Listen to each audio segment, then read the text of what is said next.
Hello and welcome to Thursday edition of Journalist Hangout. I am Bukola Samuel Wenimo. Today on the program, uncertainties trail Saturday's Edo governorship election. Niger Delta elders want Buhari to name dialogue team. An arrested journalist, Hamad Salkida, gains freedom. I'll be hanging out with Babajide Kolade Otitoju, Charles Ideho and Mojid Jamiu. Journalist Hangout starts now.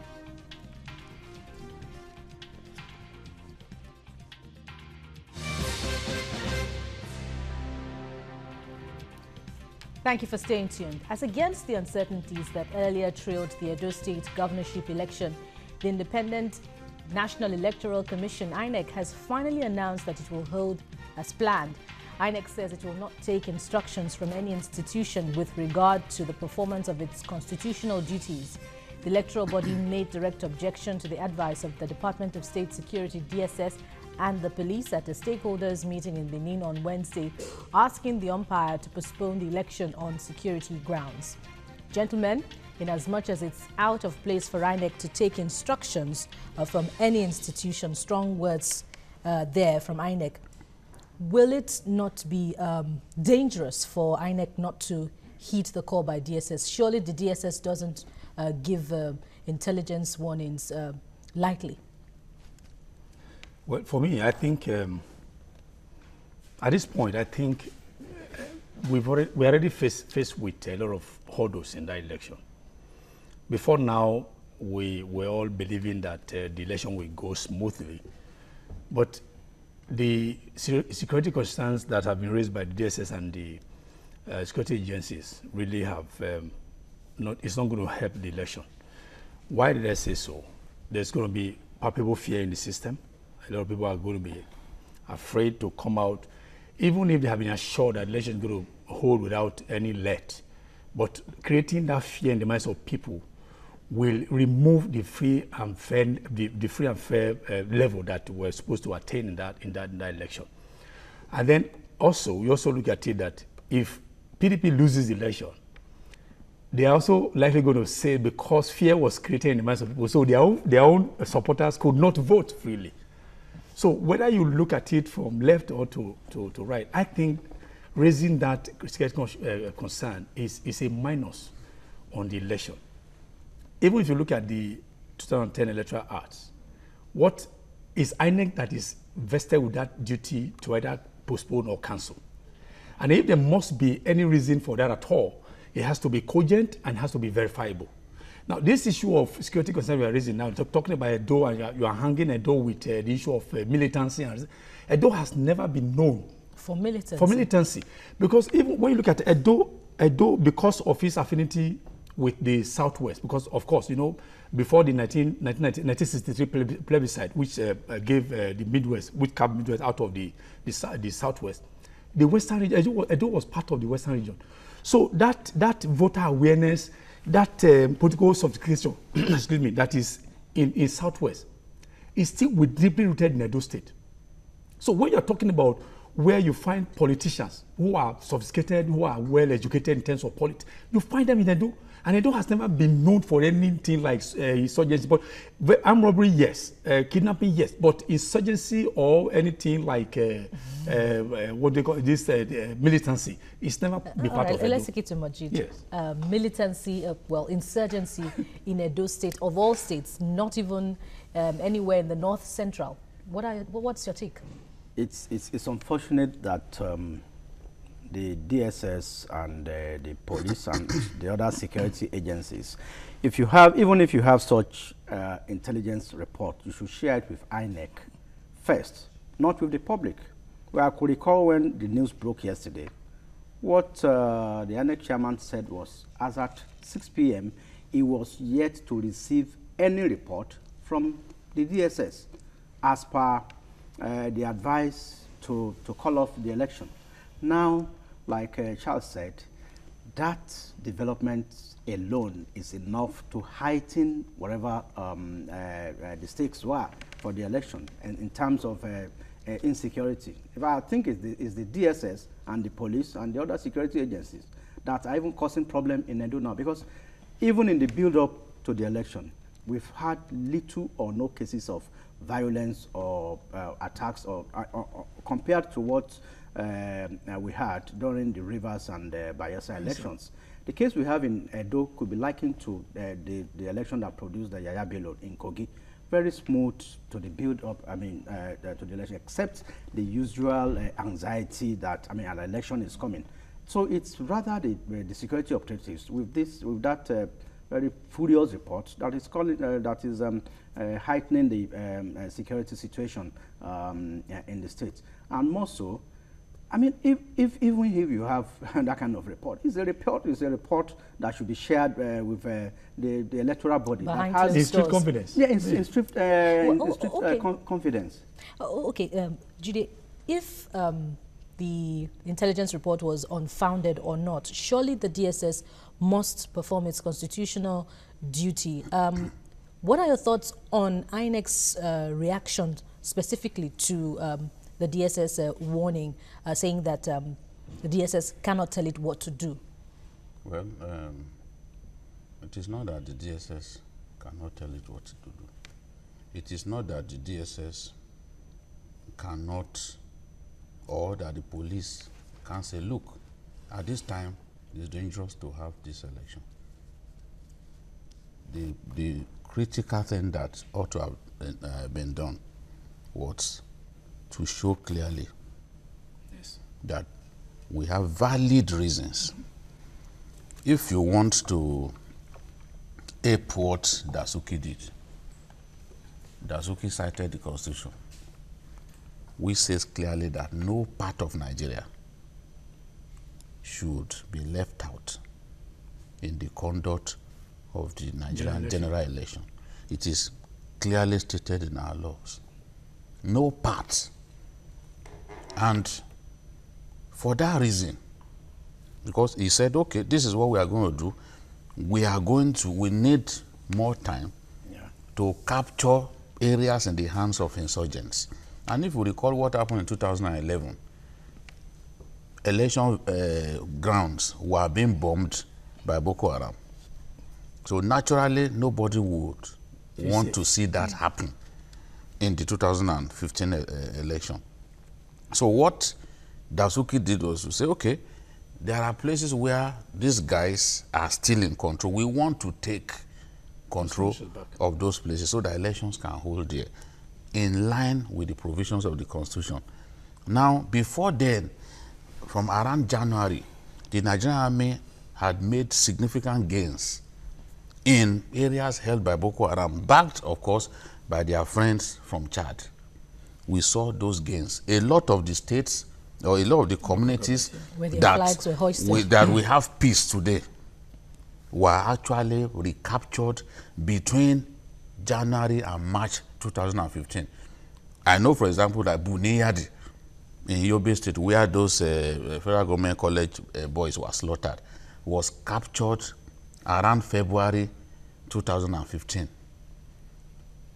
And since then, it has remained the Boko Haram guys have not returned. Bama, the garrison town of Monguno, Goza, they were all recaptured before the election. So you cannot compare what happened at that time and the way Nigerians saw the need to say, okay, let us have it. Invariably, it made sense to say, okay, let's push these guys out of those territories so that our people can vote as the Constitution demands. But in this case, the electioneering season has been generally peaceful. By Nigerian standards, has been generally peaceful. Forget about the way the candidates are abusing themselves, the way Shomole and the rest of them are using foul language in a manner that does not impress me anyway, against themselves. But the conduct of the campaigns had been largely peaceful. So if you want INEC to believe that indeed there is a real threat to peace, INEC must see clear signs. Not that once you just say, oh, look, this election, in our view, will be characterized by violence, bomb throwing here and there, you just expect them to believe. No, they are not fools.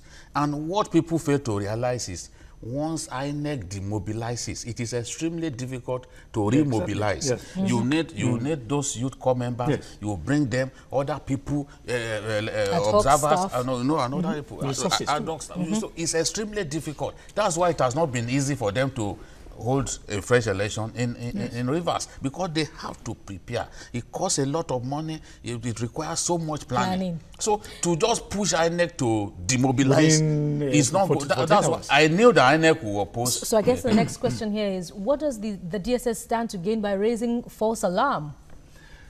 Well, can I raise a conspiracy theory here? Conspiracy theory here. Go ahead. You know, when there is unrest in the system, there are people that are bound to gain. You know, in terms of how much money they're going to make, somebody's going to supply food to the people that will be deployed to the trouble area and so on. So if all these things we are seeing, as today I said, where my colleague has also agreed that we've never witnessed any, not even a single one, any death or any injury ever since. And then you are coming 48 hours to the election to now begin to bandit all these things. It means that somebody is not telling the truth. It means that there may be an element of somebody wanting to create a system. Boko Haram that we always boast that we have thoroughly decimated. We are now crediting them with the powers of Voltron to come to Edo State and try to come and do all kinds of things. So even recently, I think by-elections were held in the Northeast. It was successful. Held in Kano. Okay, right there in Edo State, you have deployed 25,000 men and officers of police minus the ones on ground.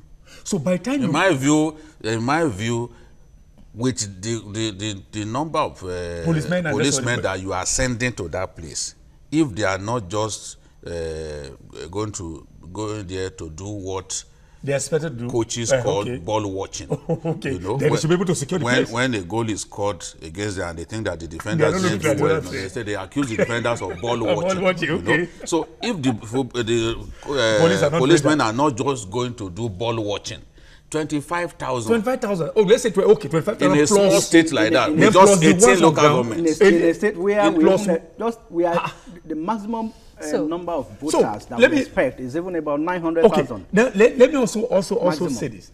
Now, we all know that when elections are held in Nigeria, so those ones, the number of policemen should be able to man exactly.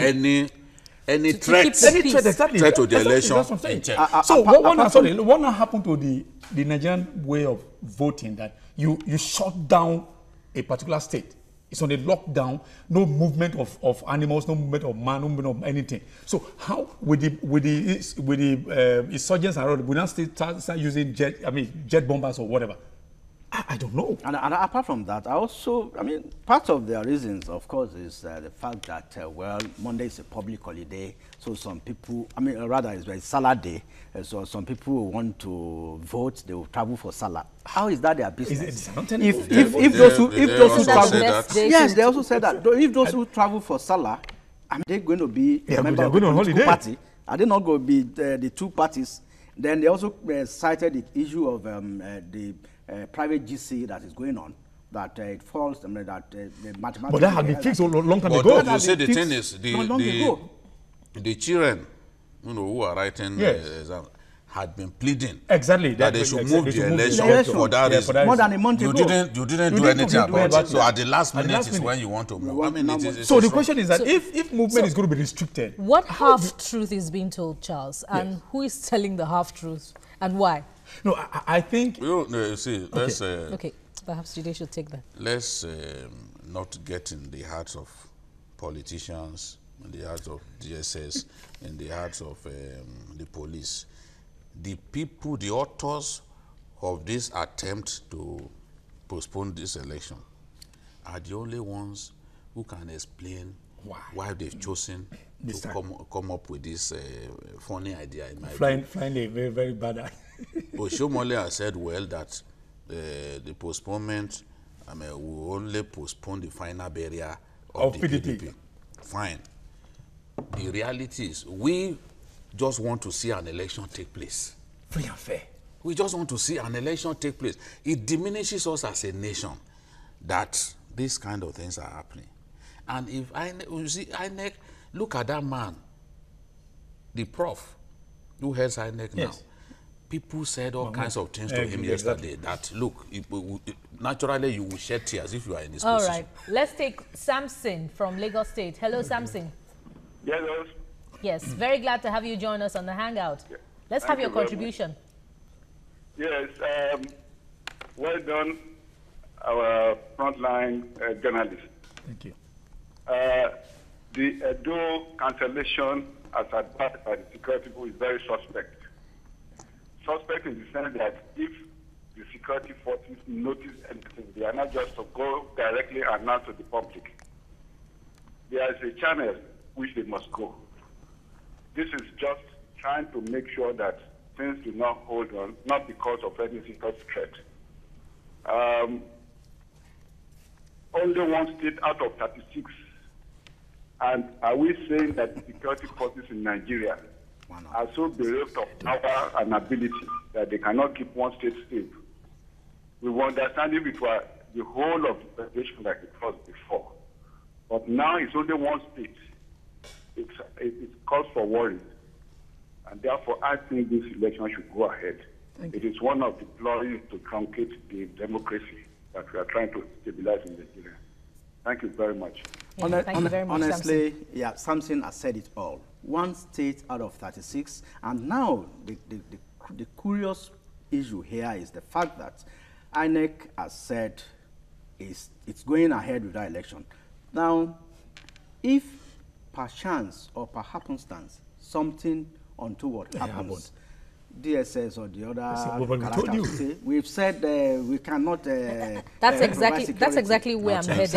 Not so I mean, it behoves. How many times have they raised? It behoves on the DSS to provide security. Yes. I mean, we are talking of just one state here, for goodness sake.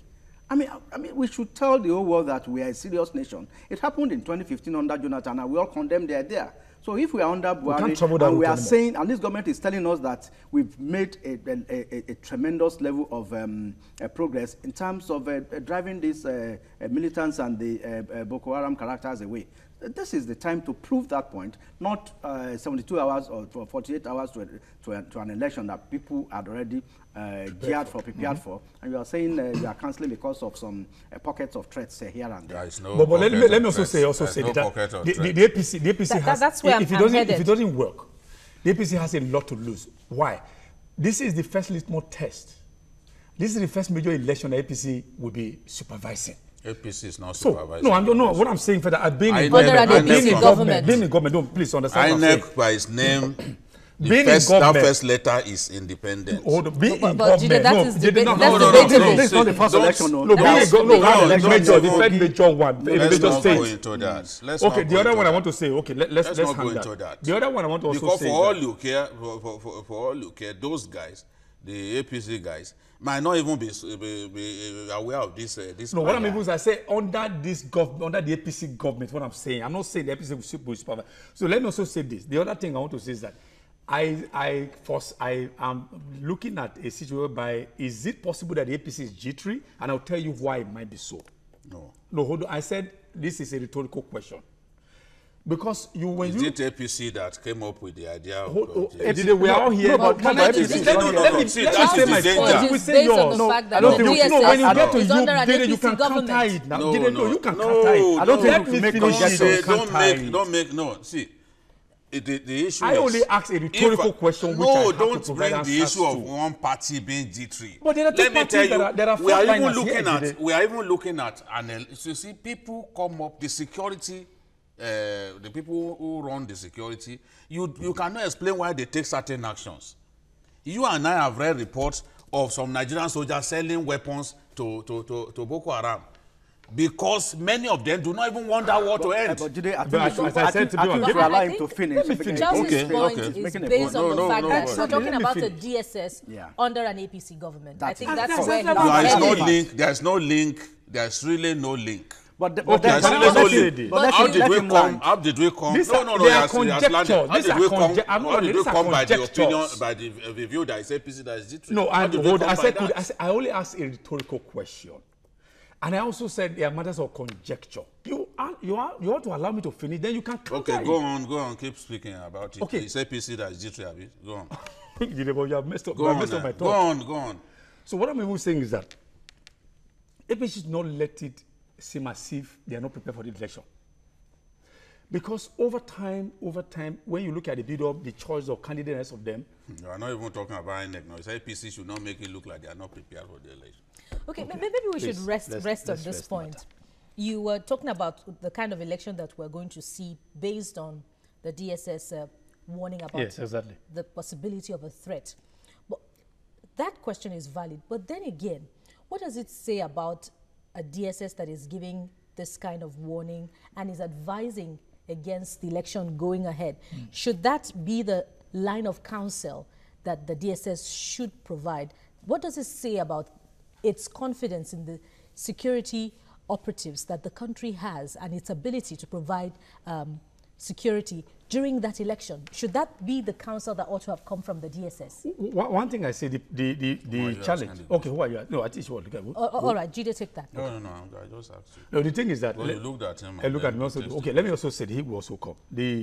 I think the challenge I see here is that whether the security threats are real or emergent, my challenge is the information management.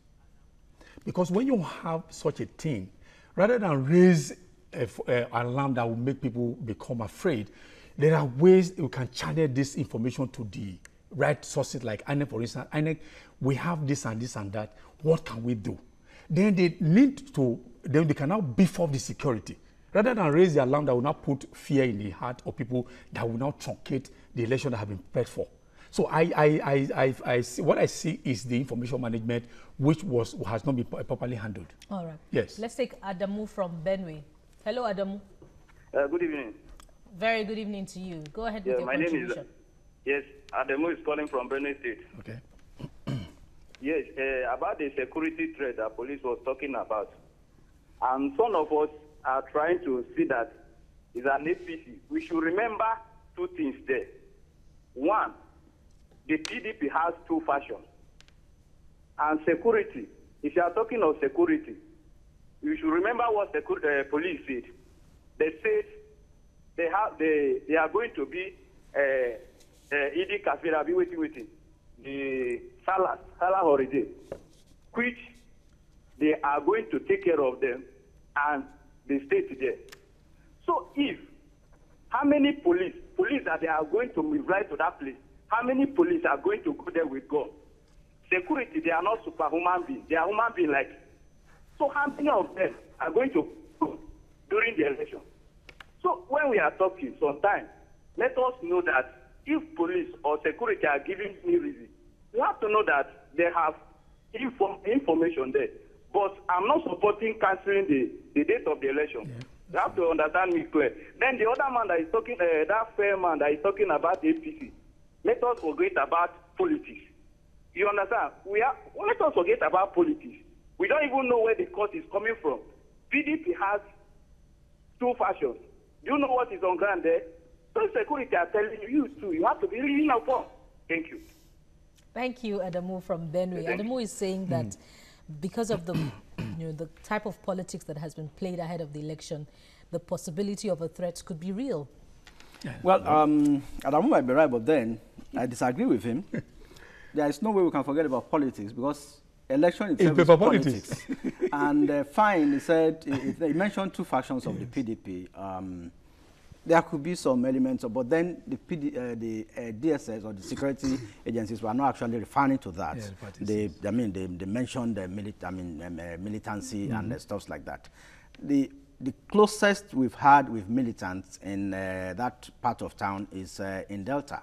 where in Delta State, and not a single case of pipeline disruption has been had in Edo State. So I wonder if that will be planned and executed between today, Thursday, and Saturday on the day of the election. So I think the DSS or the security or the other security should just give the all clear, as they used to say in security parlance, and provide a beef up, so to say, in areas with that they term as green spots or red spots rather during the election, rather than to scare to further scare especially now that INEC is saying we are fully mobilized for this election and we are ready. So INEC is saying that they need the support of the other, because it's not something INEC can do alone. They need the support of the security agencies to go ahead with the election. So I think they should give that support. Now, back to the initial question before Adamu's call, Judy, should that be the counsel that ought to have come from the DSS based on the intelligence it got about the threat? I don't have evidence of the intelligence that he got. I don't know whether it is fake intelligence or it is real. I cannot tell them what advice to give INEC. All I know is that in this particular case, they've not sufficiently proved to us that the election was facing real threats. So an INEC itself will have looked at, weighed the options that if we were to postpone this election, it will create so much problems for us. So since they've not been able to really prove to INEC, and they do not have as good a case as Dasuki had at that time, because Dasuki cited the Constitution. That look, the Constitution says no part of Nigeria should be left out in a general election. So in this case, you know, that was a general election. So the Dasuki's case was much better than this, because we knew that military campaign was on at that time. They were making gains, and he said, okay, we needed to finish the job, and we need 6 weeks to finish the job so the elections can take place in those places. And it is on record that the Nigerian army successfully pushed Boko Haram out of many communities before the last election. In this case, they have not been able to show us clearly. They are the only people who can see that threat. The rest of us do not see the threat. We do not feel the threat in any way. And if we cannot feel the threat in any way, it's extremely difficult for us to relate with the story coming from DSS. So, and for me, I know that in the past, all kinds of alarms have been raised. Perhaps the threat is what has been shared or will be shared with INEC behind closed doors, as Majid was suggesting earlier. But that will be a debate for another time as we move on the Hangout. When journalists Hangout returns, Niger Delta elders press President Buhari to name dialogue team. Stay with us.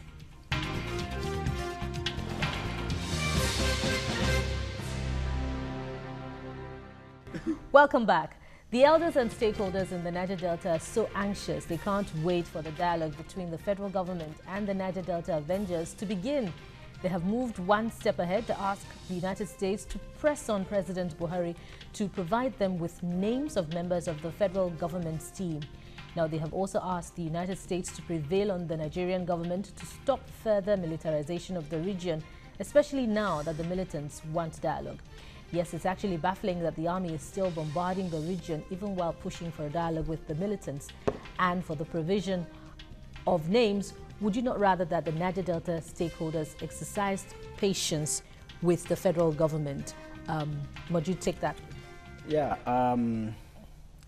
we've been having a lot of backs and forths on this issue.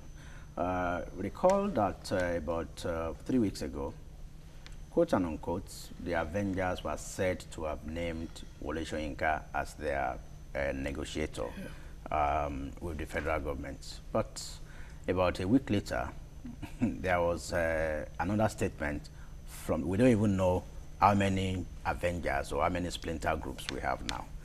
They are saying that no. And even their demands keep changing from one to the other. There was a time they said all the corruption cases against Tompolo and other members, other Nigerians from the Niger Delta should be dropped. At a point, they said all oil companies should leave that place. So they keep changing the goalposts. So I think the federal government is also, very cautious. They are also getting security reports.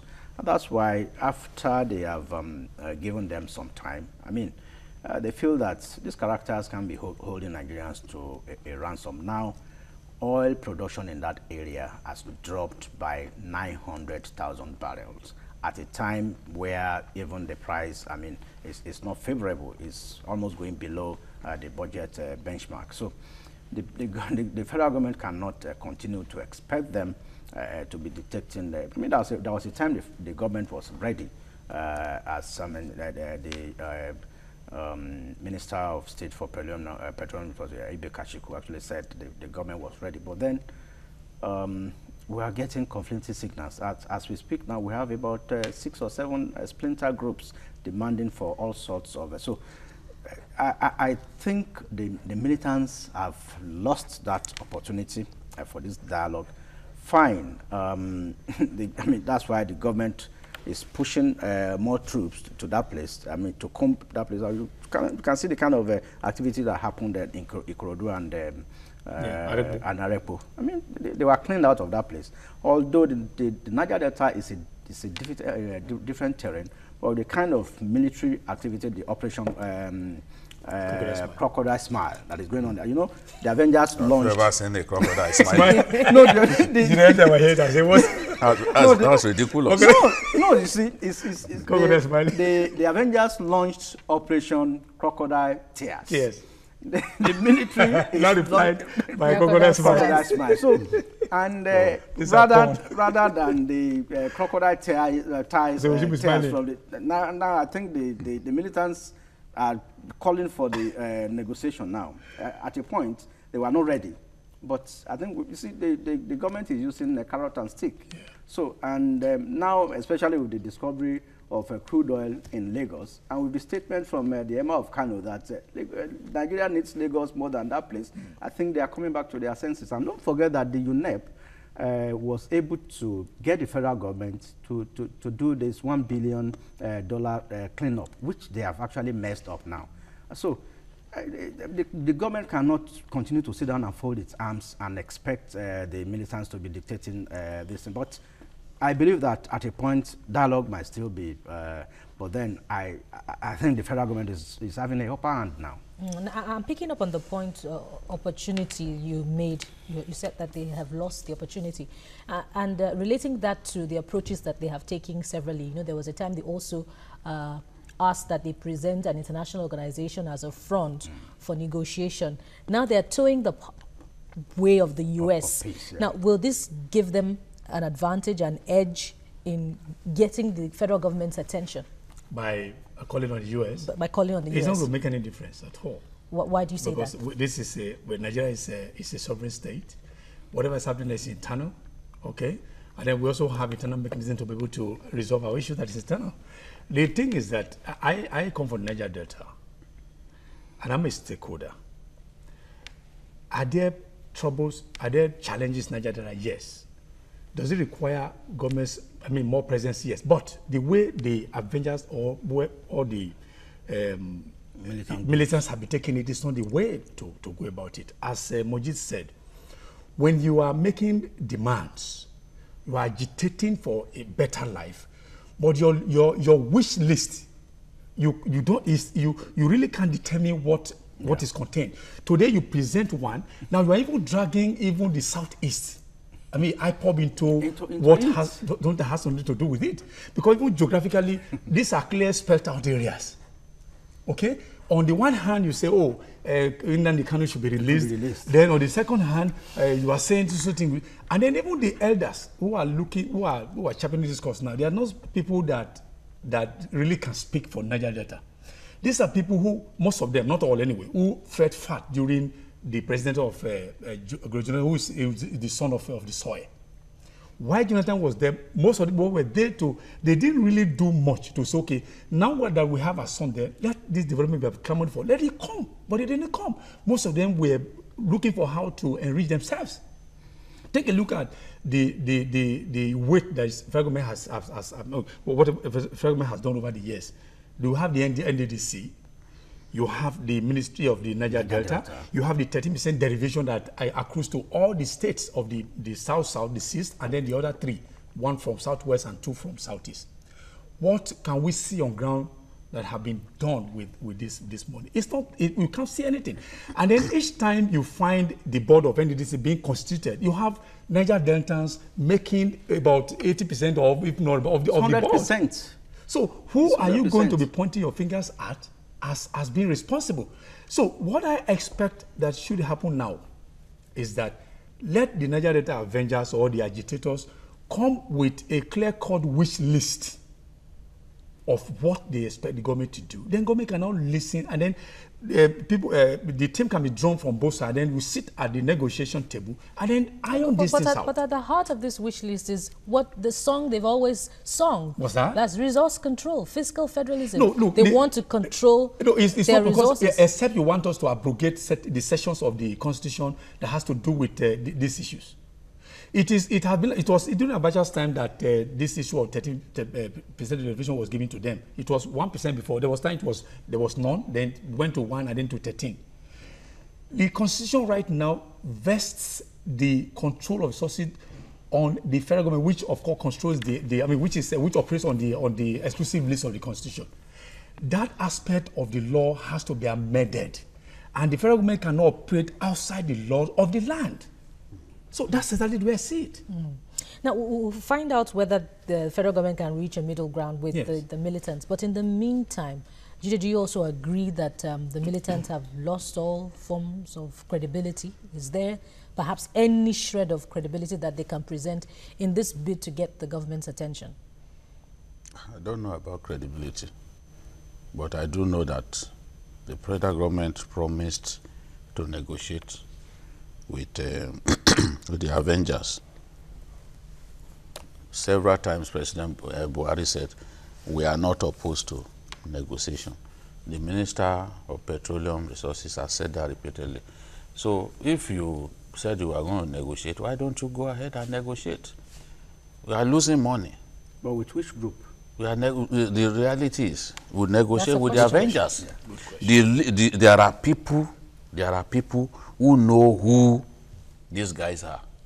You cannot say that in the whole of Niger Delta you can't find the people to negotiate with. Let me tell you, before we eventually made peace in the Niger Delta during President Umar Yar'Adua's period, we didn't have just one group. Aside Okubo was doing his own, Ateke Tom was doing his own, John Togo was doing his own, Africa was doing it. There were so many groups. All of those leaders had their respective groups. Tompolo too. Tompolo actually created MEND. You know? So today, they know the mainstream militants, just as MEND emerged at the end of the day, back then, as the mainstream group. So if we are really keen about negotiating, they will find the leaders who truly know these people, because they will come out to say, okay, these are the people to represent us. Just the same way that Boko Haram some time ago said, okay, we want Dati Ahmed, Sheikh Dati Ahmed to negotiate on our behalf. So they will, even if they don't come out, they are a faceless group, they will have people that they respect, that they listen to, that they can nominate. But even their emissaries have changed severally over time. No serious effort has been made to negotiate. Look, what they are saying, what actually is even Clark and Code who are saying, let the federal government name its own people. There's no big deal about it. If you truly want to negotiate, then lead the way. What is wrong in leading the way? Because now let nobody deceive himself that military action will solve the problem. They cannot. We know that. Colonel Dangiwa Omar one of the best armored officers to come out of Nigeria, has warned President Buhari that that's not a place where you go and throw bombs. Flow stations all over. You don't go and throw bombs. It's not every conflict that you resolve with force. It's not every conflict. So that is not even a place to go and be dropping bombs. Let's forget about that. The reality is, those boys, the people who are causing this destruction, they are not really many. You are not going to see an army, an organized army, to go and fight. So if you send 1 million soldiers to the Niger Delta, you've merely wasted your time, because those guys are probably not even up to 30. I'm telling you, an overkill. They are probably not even up to 30, and they are very mobile. It's just like during the Gulf War, when Saddam Hussein was using they call it mobile Scud launchers. The mobile Scud launchers, it was difficult for American bombers to pin down those mobile Scud launchers, and they continue to cause trouble in Israel until they now send Patriot missiles to the Israelis. That was the protection, because they couldn't take out those mobile Scud, missile launchers. So these guys are mobile; they don't stay in one place. So they are not the kind of people that you send a large army to go and fight. That's my view. So nothing is wrong in negotiating. Nothing is wrong in making peace. We are all Nigerians. Most conflicts, after all the bloodletting, often get resolved at the round table. But the challenge there, sorry, just to say, just to respond to what Jide said, even though I'm not averse to negotiation, I mean, as he said, at the end of the day, we also negotiate. But if you decide, as he said, to pick out a particular group to say these are the real ones, there's a challenge, because we also had that during the time of when they were paying what do you call them, the money we're paying amnesty. A lot of them said they felt they were left out. So if you decide to say, okay, there's the likelihood that these are the group that are causing this collateral damage, you now negotiate with them. What about the possibility of another group? It's because latent or something now coming up again to say, it's because you do not know the reality. Yes. Let me tell you, and I've said it here several times. This whole thing is about Tompolo. Go and read what even people who should know in that region are saying. Forget about what men they say. Men has nothing to do with what is going on there. And anybody who negotiates with men has wasted his time. Men is not involved in this whole, in the destruction of our oil installation. It is the Avengers that are. So if you want to negotiate, go around wasting your time. Men rushed out and came out with a list of people to represent them. What men is trying to do is to use this opportunity to get Chasoka out of prison. That's what they are trying to do. Meanwhile, this issue is not their issue. It is Niger Delta Avengers that has been bombing places. So you must identify the people behind Niger Delta Avengers and then negotiate with those ones. I've given the example of what happened during Yaradua's time. It is not difficult to identify the real people that you need to talk with. I would have loved to pursue this point, but we have Michael from Oyo State. Hello, Michael. Michael. Michael. All right, yes? It appears. Yes, Michael. Yes. Good evening. Go ahead with your contribution. Make it brief, please. Yeah, good evening, all. Good evening. Yeah, good evening, everybody. Good evening. Good evening. Yeah, yes, I said good evening, everybody. Good evening. Good evening.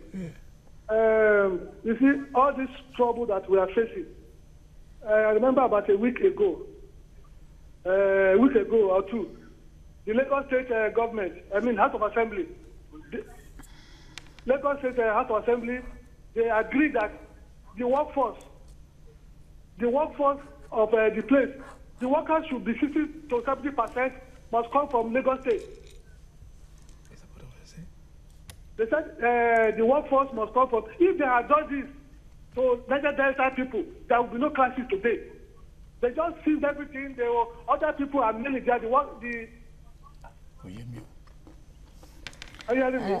So if they had agreed to make 60 to 70% of the workforce in Niger Delta from that region. There will be no crisis today.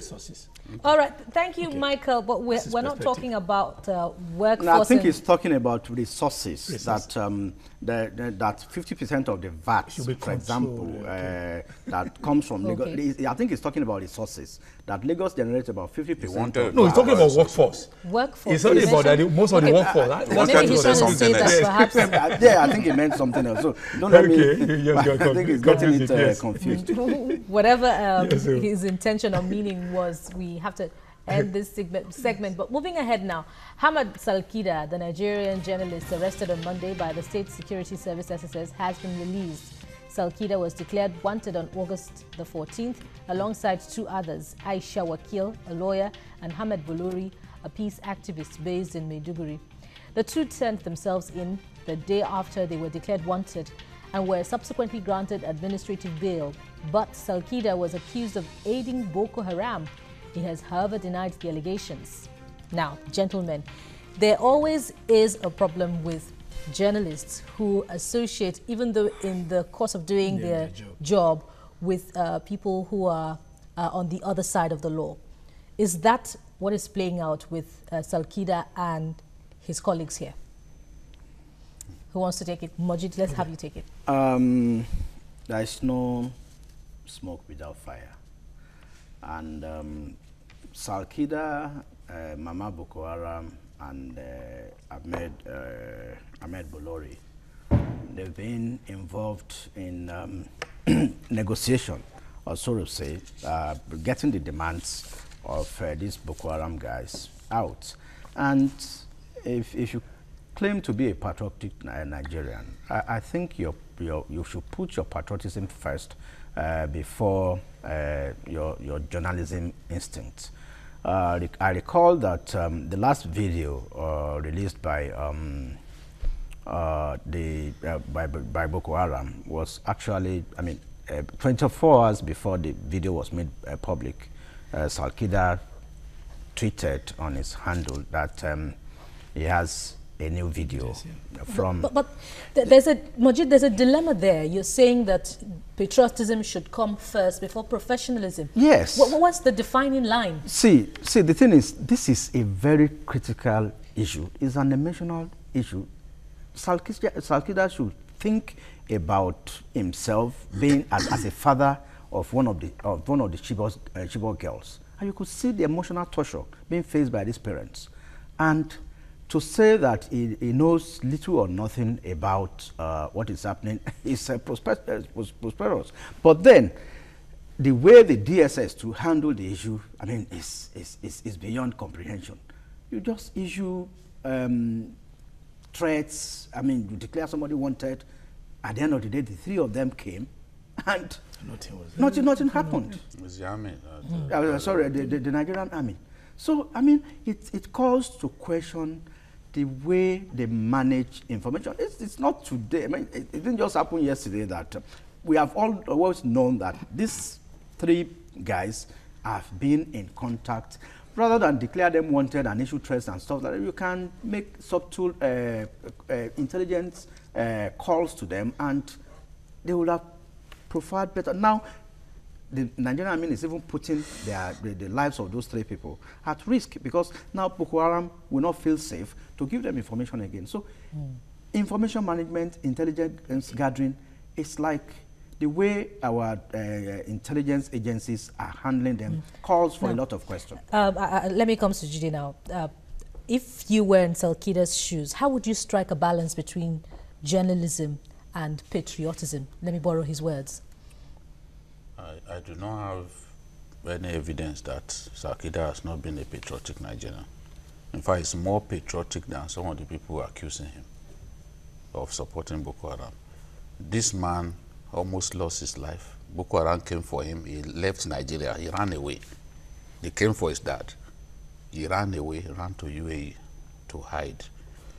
And since May 29, Salkida has visited Nigeria 5 times on the invitation of the federal government to see how he can help them to locate these Chibok girls. If you want someone to help you, because now it's inevitable that we must do a swap.